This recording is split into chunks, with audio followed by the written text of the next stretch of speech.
That should be I it. think this is it. Yeah, So, let's get started. Y'all Yeah. waited on me? yeah, it's all good. Thank you. It's all good. So I've got two items, both in my eyes, or in my opinion, I should say, are relatively simple, but we need to have discussion about them, and before we can move forward with them and get them approved. I'll start with what I feel like is the more simple one. So with our budget starts July 1, and in our current budget, we have a compliance specialist position. As you all know, with we've got PFAS to deal with and all the other things that are coming, but water and wastewater is so heavily regulated.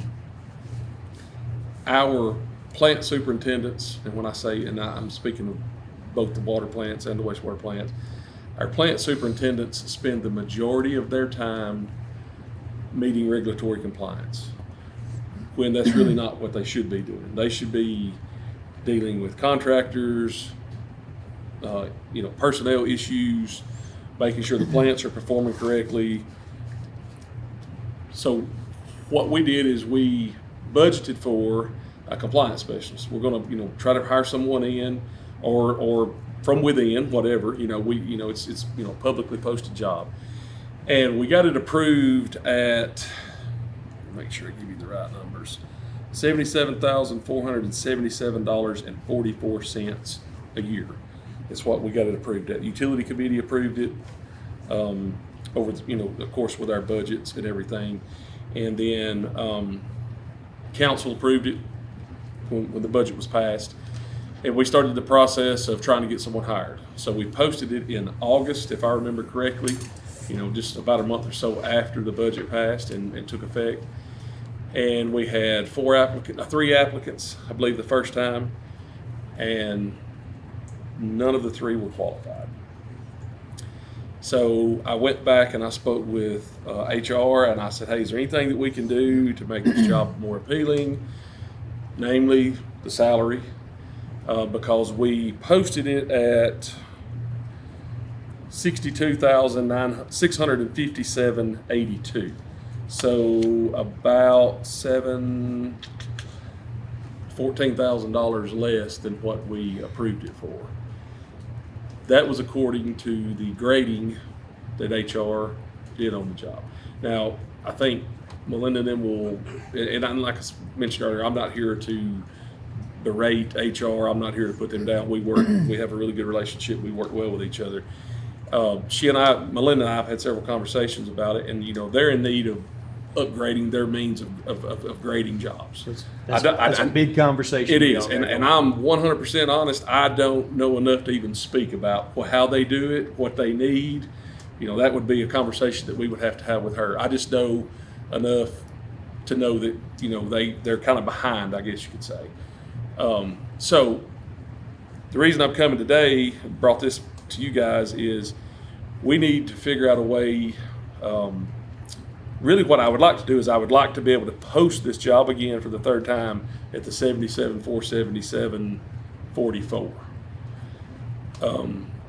Was anybody interested with them? Not at that salary. They can make more as a plant operator. So this job, and I'm glad you brought that up, and I should have spoken that. This job, the compliance specialist job, will require a dual certification. You'll have to have a grade 4 water operator certification. You'll also have to have a grade 4 wastewater certification. The water certification right now is about a 31% pass rate. The wastewater certification is about a 13% pass rate. Wow. So they're very, very difficult tests to pass.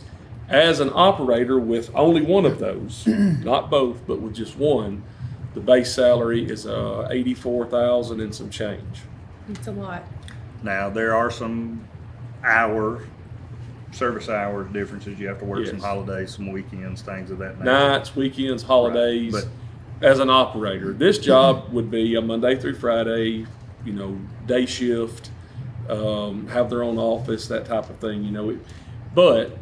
So that does cancel out a little bit of what the operators have to. But the one thing that the operators do not have to do that this person would have to do is put up with the extreme headache of all of the compliance regulations that we have to meet Through ADM and EPA. through ADM and EPA, and they are getting, Division 10 regs now are this thick for water, and they're growing every year. PFAS is only going to complicate that, along with some of the other things that we've got coming. So this is, and I'm 100% honest with you. I've been doing this.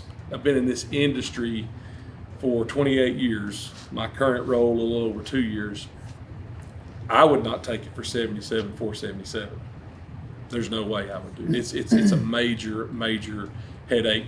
This individual is going to have to work with the plant operators. Well, they're going to have to work with everyone. They're going to have to work with our distribution collection system, our superintendent. It's going to entail quite a bit. So it's a pretty difficult job, because not only are you having to deal with our personnel, but you're also having to deal with ADM, EPA, and whoever the other regulating regulatory departments are. So it's a pretty difficult position. And like I said, our superintendents at our plants right now are spending 80-85% of their time on compliance regulation, and they don't need to be doing that. They need to be doing the other things that they're hired to do. So I'm not sure exactly how to fix it. And I'm 100% transparency. I don't know if we posted at 77-477-44 that we get any more applicants than we've already got. So the others were not qualified at all, or they just? No, we had one applicant that had a grade 4 wastewater certification that was interested until they found out what the starting salary was. When she was informed of what the starting salary was, she withdrew her application. Yes. So that 77, is that like comps for that job? Like that's very comparable to other areas? And I'll be honest with you, it's still the jobs that I looked at locally, and I won't say, on a regional or a national basis, but the jobs that I looked at locally, that number is actually lower than the other jobs. But it is more comparable than the 62. Yeah, I got you. And some change. But if you work at these water treatment plants outside of Florence, they're making more money than that. And so that's the problem. A lot of people even get those grades and they go other places because they can work. We've had multiple employees move to Muscle Shoals to work for Muscle Shoals Water and Wastewater over the past 12, 18 months. Ms. King, if I can, and I have yes. I've not talked to him about that. I'd rather me and you get a chance to look at this first. When we make those decisions about adjusting pay thing, it's far-reaching ripple effects that go everywhere. And if we are behind, you heard that from Mary, and I've told Mary just to wait. We've got to find a solution to it, and I want to get with him. Let me work with Melinda if you don't care first. No, that's fine. And look at the grading and see if there's something that I can come back with, and just go, Melinda, we just need to, I would score this different or whatever, because the entire system's broken. And when we do it for one, and I haven't done it for Mary, and then you've got the engineers in our engineering department under general fund engineers go, well, hey, well, what about me? It becomes an issue. Sure. So it kicks off a domino effect. I think me and you can work through this, and I mean, I think we will. And I'll be honest with you, if we were given the approval today, and I'm not saying that we're going to, but if we were given the approval today to post it at this, it's only going to fix the problem for this job. It's not going to fix the problem for other jobs that we've got coming that may come later. What really needs to be fixed is how the grading of the positions are done. And like I said, that's not a knock against HR. They just simply need to be equipped with whatever they need. Because like I said, I can't speak to what they need because I don't know, but they need to be equipped with whatever they need. Because this would be a temporary fix for us, because the next job we have come open that or posting that we need, we may have a similar situation. Well, if you fix this, then you're really not fixing the root of your problem. You're just putting a Band-Aid on it, pretty much. I mean, we could get the job posted and filled, I'm sure, at that rate. But I'm fine with that. That's perfectly fine. I just wanted to bring it to all of your attention, because we've posted it twice, no success. We did have on the second posting, and I don't remember what month it was. It was a couple of months later, probably October, if I remember correctly. We did have a couple more applicants, but they were no more qualified than the first three or so that we had. And so that's when we knew we had to. But then all of the transition with the administration started taking place, and I said, we'll worry about it. And I had that conversation with you. We'll worry about it after you guys have had a chance to get in, get your feet wet, and kind of get established in your roles. And so, but yeah, we can certainly do that. And then, unfortunately, he's right. Mary's right. David Koontz is right. The fire chief is right. It's all of them need to be adjusted. But it's going to be a budget issue for us to do the entire thing that needs to be done. It's a long range thing. It's taken us years to get where we're below, and it's going to be a long time getting out of it. But when there's jobs like this that we posted twice or whatever, I think there's adjustments that we can make to try to make it work. And I think we can do that. I think that's an operational thing we can figure out. It's a systemic problem citywide with some of these, with our grading system and our pay scale or whatever. And when you do it for one, it just has a long ripple effect, I should say.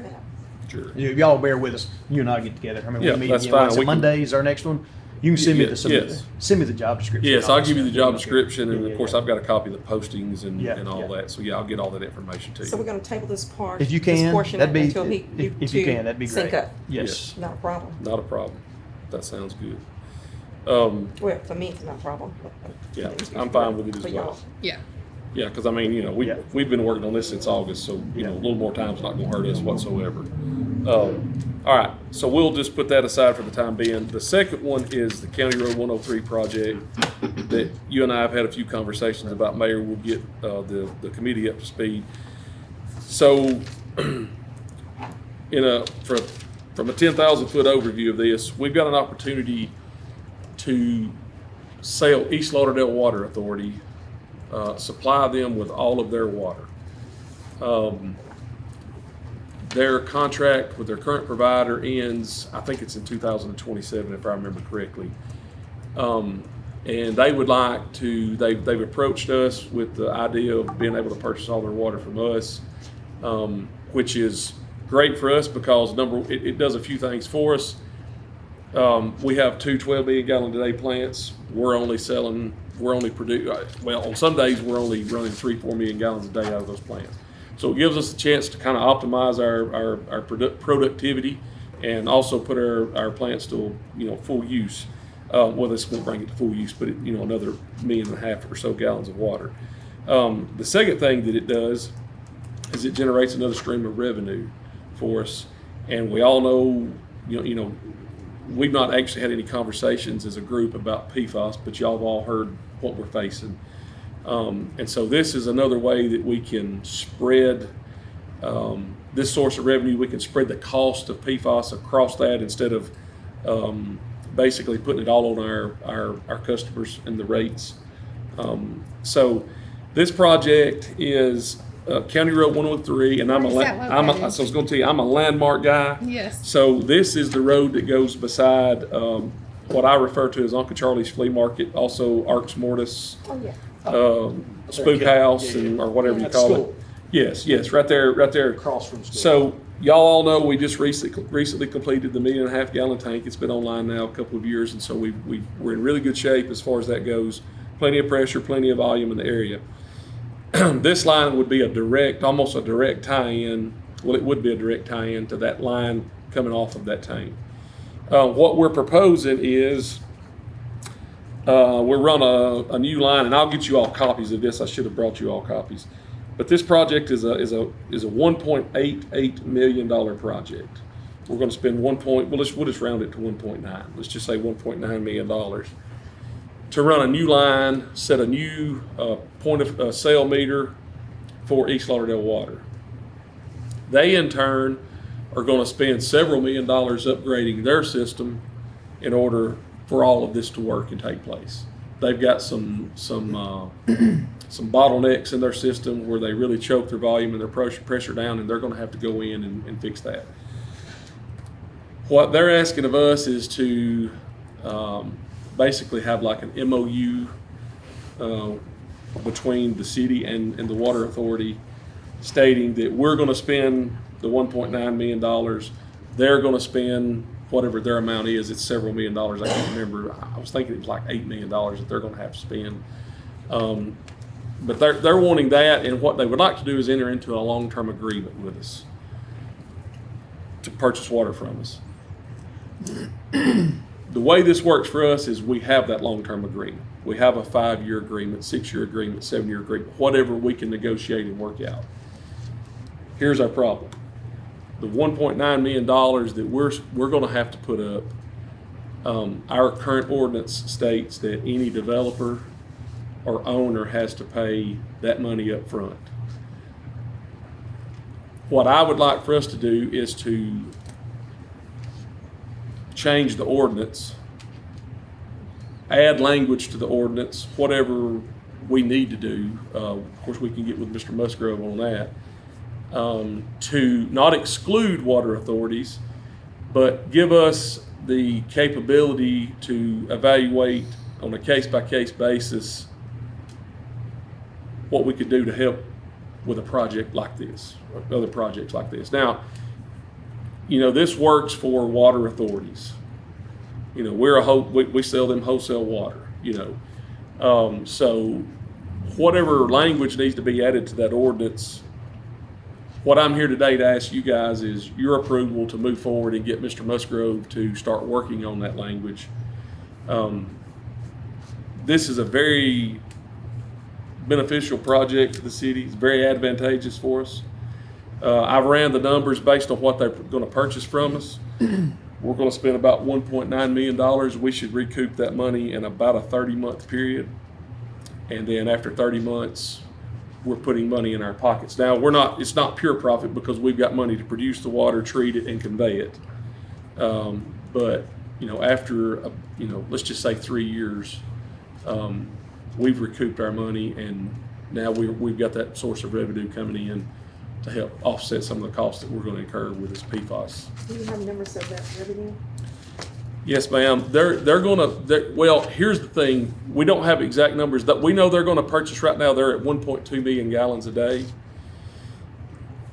Where the reason we don't have exact figures is because we don't know exactly what it's going to cost us to produce and convey that water, because we're waiting on the results of our estimate for PFAS. We feel like it's going to be in that $4 to $5 per thousand range. So we've ran some numbers based on that. And it's a pretty significant amount. It's a pretty significant income. I don't have those numbers in front of me, but it's going to be. Yeah, the accounting section, Mark Lovejoy would be the subject matter expert on the Yes. exact cost for conveyance, pumping, utilities, everything that's involved with getting water to that point. The issue is if we give you those numbers today, they're probably in error, because when PFAS remediation gets put in place, those numbers are going to change from a pumping cost and a treatment cost standpoint, as well as a revenue cost, because we're going to be looking for rate increases. And I'll give you the numbers that I have. We're selling water wholesale to all of the water authorities that we sell to now. I think it's $2.09 a thousand, if I'm not mistaken. That's pretty close. That number is probably going to be more in the $4.50 to $5 range, based on how much money we have to spend on PFAS. And I've had several conversations with East Lauderdale, and they know that, and they're open to it. But we really can't progress any further until we have that ordinance changed. Y'all probably need to see what the language of the ordinance Just- is before you know. Just from a that's- standpoint of that language, Mayor Tyler, if I may, water main extensions and improvements, application, investigation, and cost estimates.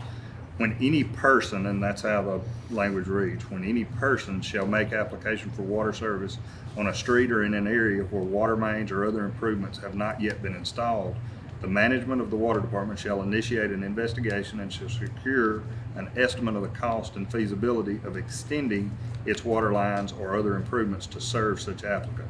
The cost of any extension shall be paid by the customers requesting said extension.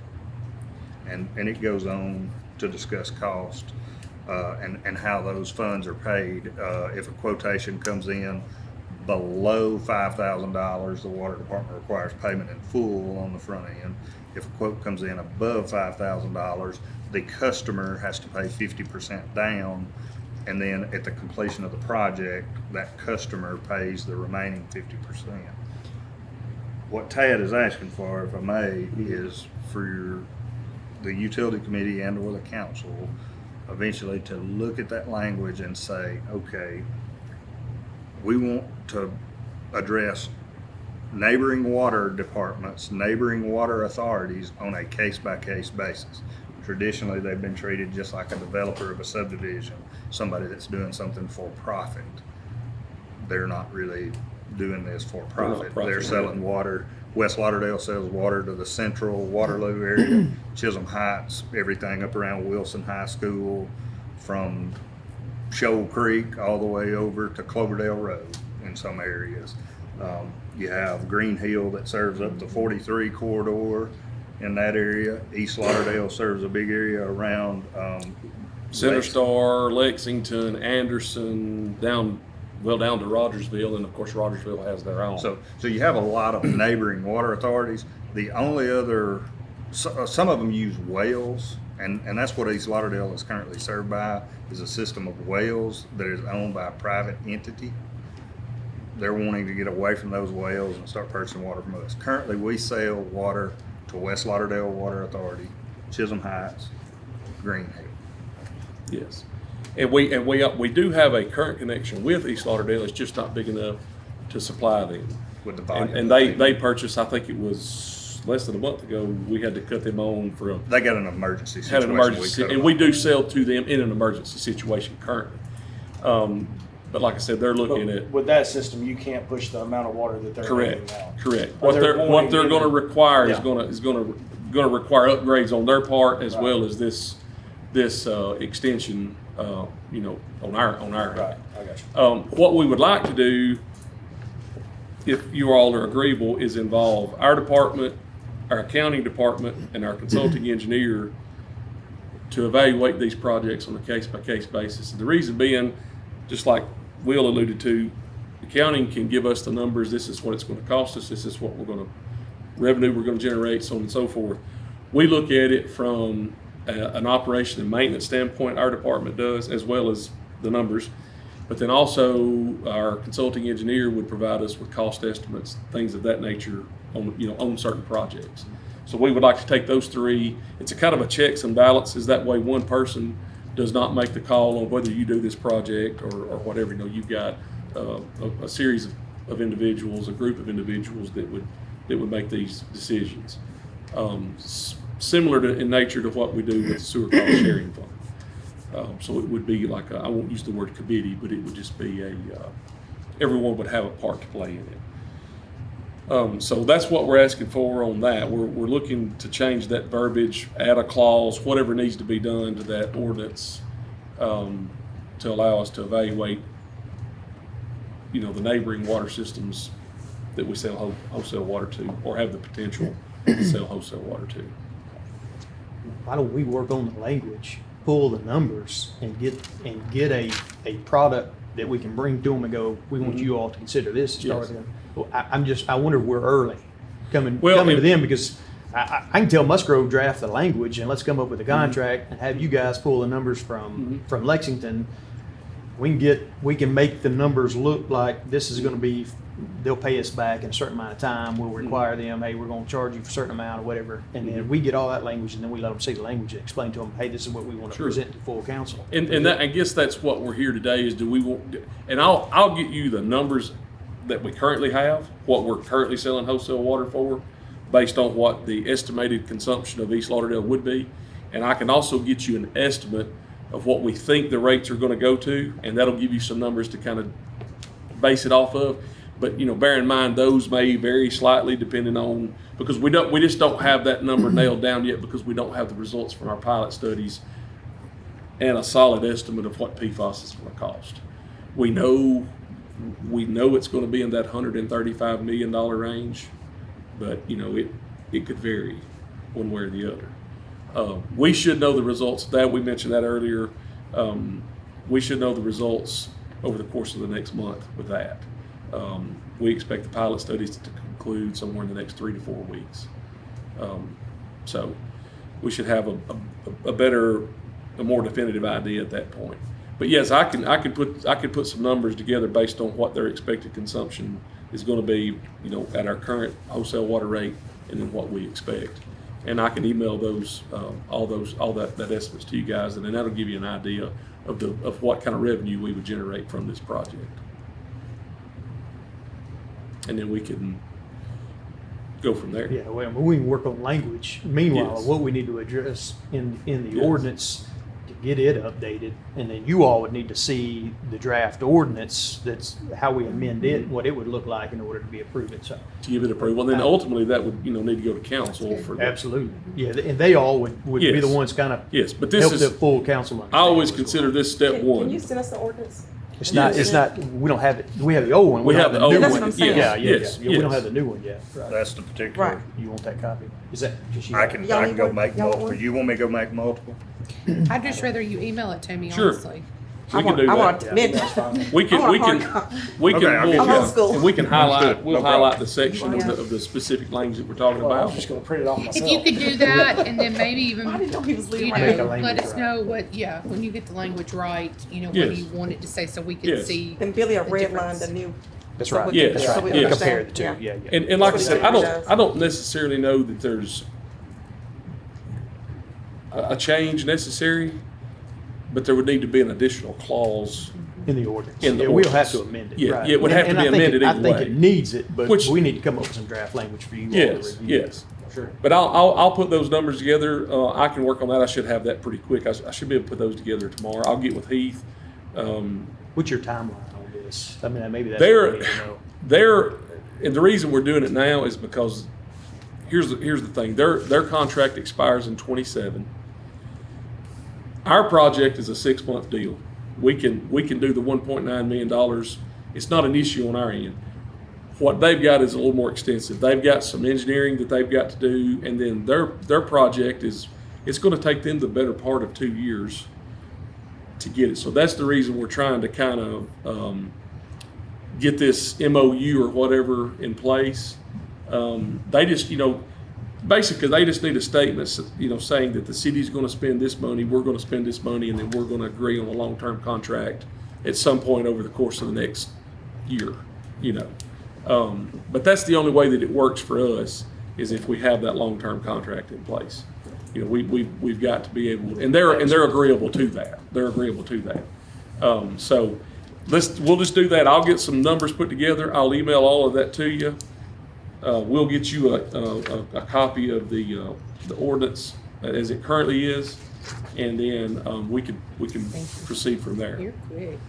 In order for us to get water to Rogersville, if they want to play with us, if they want to participate and start getting water This instead is of doing their critical. own thing, this will be the step that Yes. helps them as well. I mean, it's, And right now, we got to if get the language in there for you all. I agree. if Rogersville were to come on board right now, as they currently are, it's an additional 200,000-300,000 gallons a day.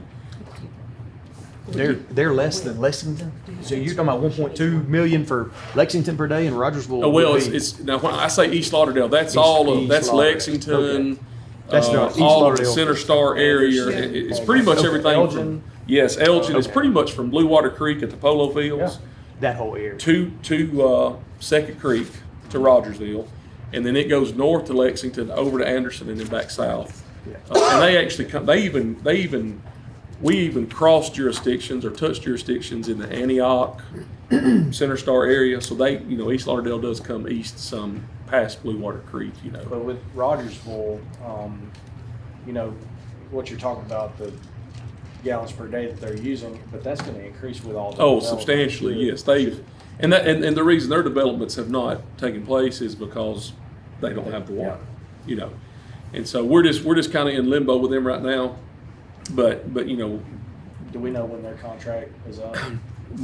Rogersville has their own. They have their own Oh, wells. they have their own. Yes, Okay. but their Oh, wells are wells. maxed. Gotcha. Yes. So what the state is my understanding, and you know, the state has required them to look at building their own plant, their own water treatment plant. I don't think that's feasible, but you know, that's not my call. And so we're just kind of waiting on them to make a decision which route they're going to go. But it would be this would have to take place in order for us to be able to supply the town of Rogersville if they ever decided to come back on board. And in all actuality, this upgrade to serve East Lauderdale would probably not be large enough to serve East Lauderdale and Rogersville as well. Yeah, there would have to be some other. If Rogersville came back to some table in the future and said, hey, we want a piece of that pie, this Yes. doesn't help Rogersville. Because This is they East were Lauderdale. talking about adding an additional tank and some other things, you know, that's out of the scope of this project. But this would be a good start. But we know for sure that this would get East Lauderdale on board with us. And there again, it's just another stream of revenue that. What would we be talking cost-wise if we were, like, if Rogersville did decide, hey, we want to come on board? What other, I mean, what additional? Well, here's the thing. There's their engineers have come up with a couple of different routes that they could connect East Lauderdale to Rogersville. So really, we've got a couple of alternatives to look at there, but it would be up. That would really be up to East Lauderdale as to which route they decided because it's on their system. Okay. What we could do is if at some point, let's just say over the next year, they decide to come back, there may be some way that we could upgrade this part of our project instead of doing, I think it calls for a 12-inch line, if I'm not mistaken. So for us to supply water to East Lauderdale's current customer base Yeah, 12 with inch. some room for future expansion on their system, it calls for a 12-inch line and possibly, I think, about a 10-inch meter pit. Yes. That's gonna allow them to take into their system somewhere in the neighborhood of, I think it was rated at 3 million. no, it's not that high, about 2,950 gallons a minute is what they'll take into their system based on a 12-inch connection on County Road 103. So you do the math, 2,950 gallons per minute 4.2 million gallons. a day. So that would cover East Lauderdale's need and room for expansion in their system, but it wouldn't take care of what Rogersville Right. wants it. It would be enough to supply them, but you can't convey it to them, if that makes sense, because of some bottlenecks and other issues that are going on within that system. So this would be a great step in that direction. It'll work for the East Lauderdale aspect of it. It just will not work for the town of Rogersville aspect. So, but all right, well, we'll do that. We'll get some numbers put together, get all that sent We'll out work as quickly as we can. in an email, and then if we need to have another meeting, we can do so. But we'll give you an opportunity to review the number one, the ordinance as it is currently, and also the numbers that we send. We'll get that to you. I'll try to get that to you by the end of the week. I don't see that being an issue. But I'll call Ronnie and I'll get a definitive number on consumption, and then we can put those numbers together. We'll get with Heath and get all that taken care of. And I'll get that out as quick as possible. That way we can make a move if we so choose to. Sounds good. That's all I've got. And I'll follow up with you on the compliance specialist position. We good? Thank y'all. Thank y'all very much. It's just PFAS. If you want me to tell you what it means, it's perfluoral or polyfluoroalkyl substance. Towards the plan. You got all that right. At one point they had a- Per or polyfluoroalkyl And I think substance. they've been I've seen that promised so a much I certain see it in my amount of money sleep. by Dale Strong, maybe. Oh, really? They may or may not be partnering with us, but they've had a new mayor come in, and he may be like, hey, I own the old plan, I may wanna do something different. I So, feel like he's gonna be on the newer side of trying That's to what fix is that, this. this next week? Those promises have not been filled, so. We might be able We to do that. need his help on, I don't know, and you know him some, I do. on some easements for the electricity substation, because as of If this they- week, those yeah, people are exactly. refusing to do it, and we can't even start the I have construction until told those. him he is aware, and so whatever we need to do moving forward. We're waiting for those property owners to agree, and right now they, you know, it's, can't do anything without it, so I'm hoping that they'll come around. We're trying. You wanna ask about that? Do you want to set up another meeting, or, we have that meeting on the 14th. I thought if he had some stuff ready, he could just bring it to the committee Do you need to come? at the electricity. I mean, Is there another one on the 14th? We can Yes, see sir. how quickly, we Yeah, I can didn't know. Billy I'll can work get- on the language, I well, think. what- is- I thought I'll you get, should bring the I'll get the numbers. numbers to y'all, and then if y'all want me to attend that meeting, I'll gladly come and we can talk about it there. It's just up to y'all, whatever y'all. I'll get you the numbers by the end of the week, and that way you'll have a few days to review them. That's not, probably could get them to you tomorrow And- if something doesn't. And Billy's break probably loose. gonna want a contract, not an MOU. I mean, he's Yes. probably gonna want it to be a binding contract. When we spend Yes. $1.9 million, he's probably gonna Yes. want there to be an expectation of, hey, it's not a handshake deal. You guys will purchase this amount of money over this Yeah. period of Yeah, time absolutely. to ensure we get our Yeah, return that's on the our only money. way, So- that's the only way that it works for us is a long-term contract. Yeah, I mean, and so, when you talk about a contract, their attorney's gonna have to look at it and review it, and, I mean, Sure. I don't know if we have that ready by the 14th or No, not. no. So, And I don't think they expect anything by the 14th. If we could make a decision, yes, this is what we want to do with the ordinance. we need to work on the ordinance one and the contract two. I mean, there's Yes. two components to that side of it Yes. as well. The only, Beside, you know, the only this- obstacle that I can see as far as a long-term contract, we don't know what we're gonna sell it to them for yet per 1,000 gallons.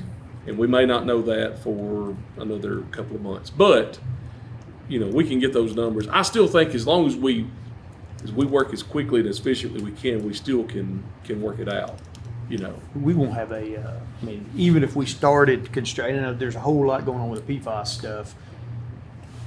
The change in rate of conveying them PFAS filter water, RO filter water or whatever, I mean, that's still years away, right? Oh, yes. I mean, That's- we're. So if it was a 5-year contract, I mean, they may be getting the end of that Yeah. benefit towards, Yes. you know, we may have a plant What we by would. 2031. Yes, and that's the goal, to have it by 2031. Which is Well, I mean, 5 years from Yes. now. So. What we would have to do is, we would have to structure a contract based on what we would sell it to them for until we reach that Right, right, that point in time. And then once we start incurring those costs, right. then of course we have to adjust our rates accordingly. So, but we could do that. That's certainly not. But you're right. I mean, this Several this pieces. $4.50 to $5 per thousand is not something that we're going to start charging them in August of this year. This is going to be something that we'll charge them once we get to that point with our, because we're 8 to 12 months to engineer, 2 years to construct on an RO plant. You know, if we had the money tomorrow, Right. you're talking about late 2027, 2028 before the plant's ready. So. And I have to ask a question.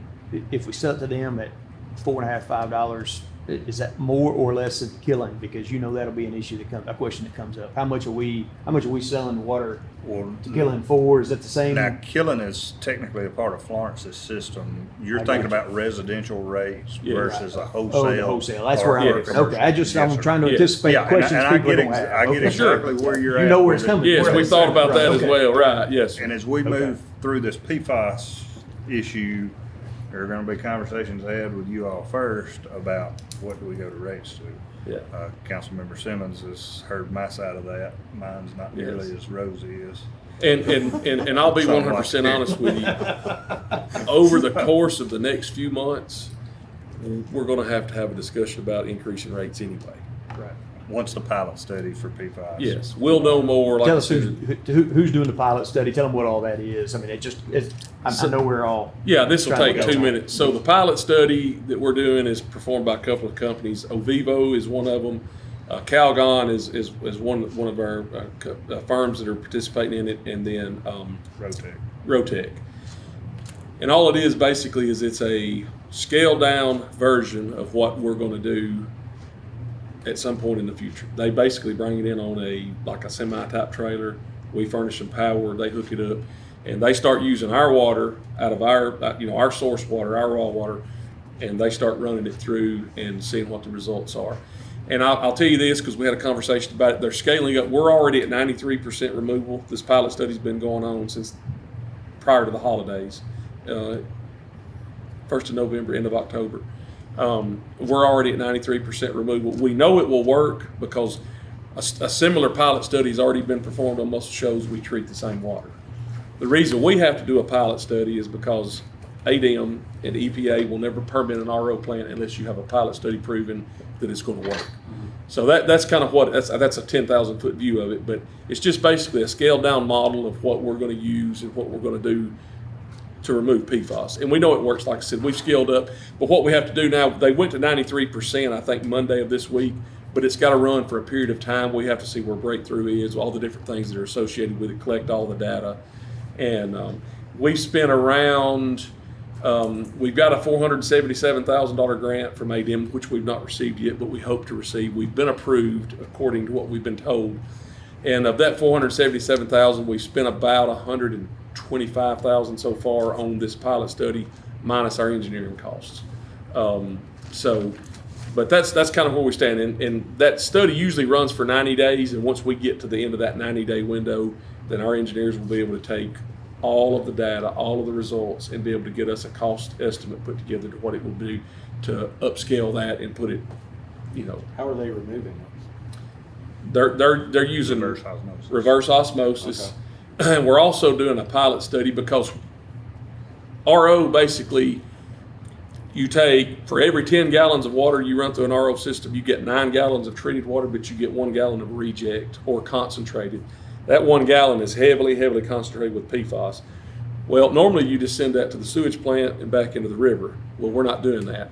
We're running it through, which is where Calgon comes in. We're running that through a granular activated carbon, and we're removing that before we send it back to the river. Our goal is to take in the 25 to 40 parts per trillion, parts per billion PFAS water, and when we release it back into the river, we want it to be PFAS free as much as It's possible. 4 parts per trillion, though. Is Four the parts EPA standard. It's 4 parts per billion. Is it a billion? Because I thought we. Maybe it's parts per trillion. I don't know. I get them confused. Yes, that's the limit. When you say we're 93% there, what does that mean? We're removing 93% of the regulated PFAS right now, because there's different ones that we Where do we regulate. need to be? types. We want to be at 100%, Okay. and we will get there. But by the 93% removal, we've already met that 4 part per trillion threshold. Oh, you have. Okay. Yes, Okay. yes. Okay. That's, Yeah, that's we where I was getting at. we know we're meeting that. Of course, we want to get everything that we can possibly get out of it. But here's the thing: the more you remove, the more it costs. If that makes sense. Now, we want to provide PFAS-free water if at all possible, and that's our goal. And we also want to release back into the river PFAS-free water if at all possible. We want it to be in better shape, discharging it back into the river, and also to our consumers than when we pull it out. It's got to be. We've got to From be. a regulation standpoint. From a regulation standpoint, it has to be. Now, the wastewater aspect of it, releasing it back into the river, is not regulated yet, It's coming. but it's coming. So we're going ahead and we're preparing for that now, and then that way we'll know we'll meet that obligation and that regulation when it comes. So that's just a brief overview, but it's working great. Everything's fine. We'll just have some decisions to make on which vendor we use, and all that different type of stuff once we get to that point. One more quick question. I know your hand's getting tired. When you're running do we only run the RO pilot study, or are there other technologies that you can run as a pilot study? I mean, how do we decide that? Well, there is throwing it out there. there's two what's the word I'm looking for? There's 2 methods of removing PFAS right now that work. On a large scale. On a large scale that are proven. Okay. That's RO key. and granular activated carbon, or I call it GAC. RO and GAC. RO is, in my opinion, the better of the two, because RO removes everything out of the water. And we don't know what future regulations will be as it pertains to pharmaceuticals, Microplastics. yeah. RO gets all that. You can expect it's coming if it's Yes. not there. Right. GAC only gets PFAS, and in truth, GAC only gets certain strands of PFAS. These are almost like chains.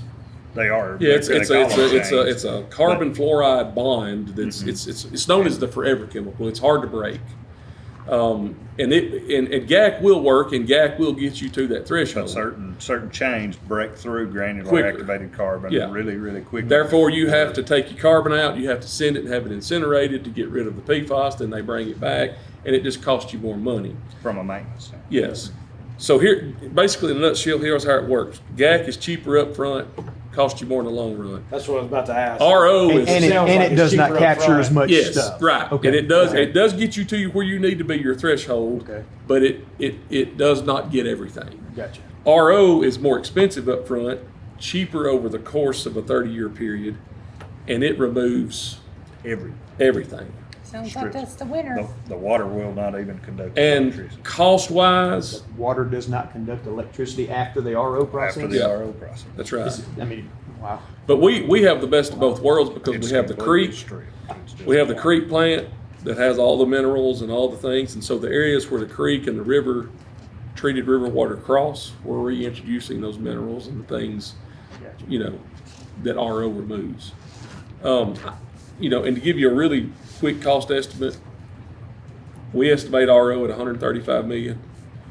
GAC is somewhere in the 80 to 90 million. Why would you want to spend 80 to 90 million and maybe in 5 years you have to spend another 40 or 50 million? Just go ahead and spend the money up front and be done with it. And then you know you're that good. costs more in ongoing And GAC, operations, yes. maintenance, Yes. or whatever Maintenance cost. Yes. yes. Before we spend 135 million, y'all know we're going to ask lots of hard questions. Oh, yes, absolutely. Just the beginning, I'm and sure. we've prepared, and we Yeah. continue to prepare for all that because there's some questions we have that we don't know the answer to yet, you know, but we'll get there. You know, we'll get there. We anticipate all this, and we want you to ask questions because you guys may think of it and look at it from a different view than we do. You know, I'm looking at it from multiple points of view. I'm looking at it from a cost standpoint. I'm looking at it from what are we going to have to do as far as operation and maintenance, how many more personnel are we going to have to hire, you know, all those different things. You know, I'm also, the biggest thing that I'm looking at it from is a public health standard. What do we got to do to make sure that our customers are drinking the best water that we can possibly provide, period? Yeah. You know, Yeah, and as far as asking hard questions, Mayor Tyler, Councilmember Simmons, she's been hearing about this for a while now. Yes. yes. And in y'all's term, you're gonna hear about this.